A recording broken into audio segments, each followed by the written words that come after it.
Hi, this is Steven Slater, and you're watching BroadwayWorld.com. Again, JetBlue Flight 823 has been delayed.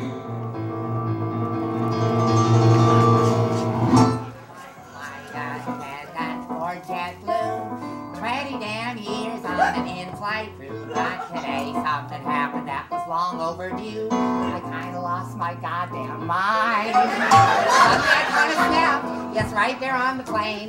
Flushed my career and I got myself free. You see, a guy went into the overhead. I said, please sit down, sir. He said, go drop dead. Well, I got on the PA and I lovingly said some words I think he found unkind. I said, sit down, motherfucker. Sit down, you piece of shit. He said, you'll report me. Well, fuck it, I can't. Grabbed a couple of brewskis, popped the exit door, slid down the slide and said, you'll see me no more. And it was worth it. Just a single look of this flabbergasted laughing mouth. It was worth it. Better than the high that you get from the best psychedelic drug. And the lesson here is simple. A lesson we can all embrace. When you pop the head of a human ass pimple, the world is a better place. After exiting the plane on an inflatable slide, flight attendant Steven Slater ran to the parking lot, got into his car, and drove home to Queens. He was arrested there by Port Authority police. I got to recount my whole damn career about those snobby bastards in first class. Babies that cry and old farts with gas. Rastafarians in the bathroom lighting up grass. Just when I need to take a leak. Passengers so fat they can't fit in the seat. Filling the aisle with the flesh from their rear. The ones who love to hear themselves bitch and moan. Why can't I stand on my butt? I use my cell phone. Or complain in a snotty or superior tone. Well, who can blame me if I shriek? And said, shut up, sons of bitches. Go screw yourselves, you pricks. You think you're so special, go suck a bag of dicks. I'm a human being, just as good as you. You think you're so special? Hell, you're taking JetBlue. I'm reminding you that you do the same thing. Middle-class workers should not be abused. Maybe you're a secretary or a clerk, and you know you're not lazy. You're doing your work. Still, they're giving you grief. You feel like going berserk. Go stand up for yourself and proclaim. And you lay off, motherfucker. Y'all are different brains. I'm gonna rip the balls off the next one who complains. I'm you and my all here so we don't go broke. Then roll a joint, go outside and just take a toke. It'll be worth it. Girlies on the job need to be put in their place. It'll be worth it. Only way to stop them is to throw all this shit right back in their face. And the moral of my story, if you must constantly complain, you could run across the wrong flight attendant. So shut up or take the train. Oh, cut. Sir, sit down. We're still taxiing, sir. Oh, shut. Oh my God, it's the real Steven Slater!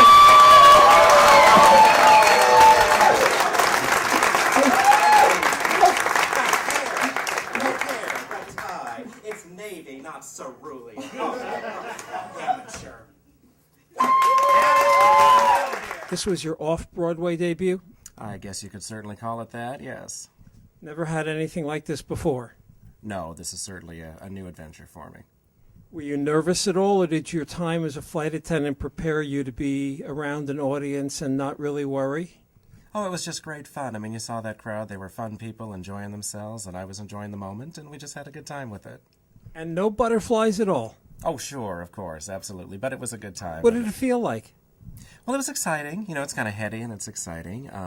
I'm always wondering what people are thinking of me. There's been a lot of press that has been very positive, but there's been a lot of negative stuff out there, too. So, of course, I'm kind of sitting there in my seat, kind of judging and gauging the reaction and, you know, wondering how this is going to go over. But I just thought, well, let's just wing it and have fun with it, and it's going to be what it's going to be. And I don't take myself too seriously. I'm just here to have fun, and we just went with the moment.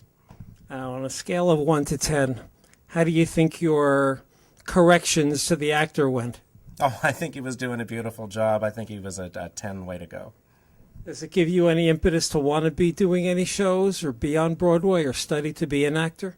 Well, I have tremendous respect for the professionals that are here doing this. This was just something that I jumped in on to have fun with these guys. And, you know, hats off to them. They do a beautiful job, and I wish I had half the talent and ability that these folks do. Any immediate plans for your future? Oh, I'm looking at a lot of things right now. The world is an open page right now, and I'm staying open to the universe and seeing where it takes me. Any particular items that you're allowed or you want to talk about as to what you may be doing? Well, right now I'm working on a book. There's a lot of people have asked, questions about August 9th and how does a normal, sane, everyday kind of, working class guy become a, person that's talked about for their crazy, outrageous experience, and how do you get from point A to point C, what it's like dealing with that kind of crazy attention and media firestorm.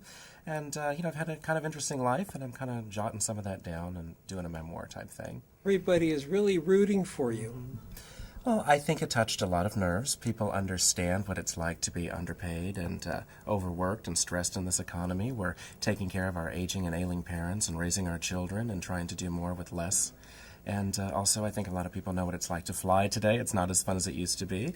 Years ago when I worked for TWA and flew international routes, we worked 747s to Europe and had 72-hour layovers in Paris and Frankfurt. And, now we're lucky to get 6 hours in an airport motel in Peoria. So times have changed. I had a wonderful, wonderful 20 years, but I really saw a lot of changes after 9/11, and it wasn't for me any longer.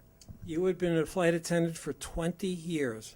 I flew 20 years, yeah. Yeah, 20 years, 5 airlines. I went through 2 mergers, 2 furloughs. I made less in my 20th year than I did in my first. And, I watched a lot of change. I was a part of some very exciting times and some very sad times, too. Was there one particular thing that really got you to this point? I would say probably spreading myself too thin and not taking care of my own needs. Too busy taking care of all those challenges I spoke of earlier with, aging parents and raising our children and trying to do more with less and not taking care of myself along the way. But I'm in a much happier, healthier place, and now I'm just kind of having fun with my life. I'm open to everything, and we'll have to take a look at all the options as they come along. I think that my experience is very typical of what many people are going through today, and I hope that it can be of service, that we can have a dialogue about common courtesy in America and taking care of ourselves and the people that work for us and the people we work with.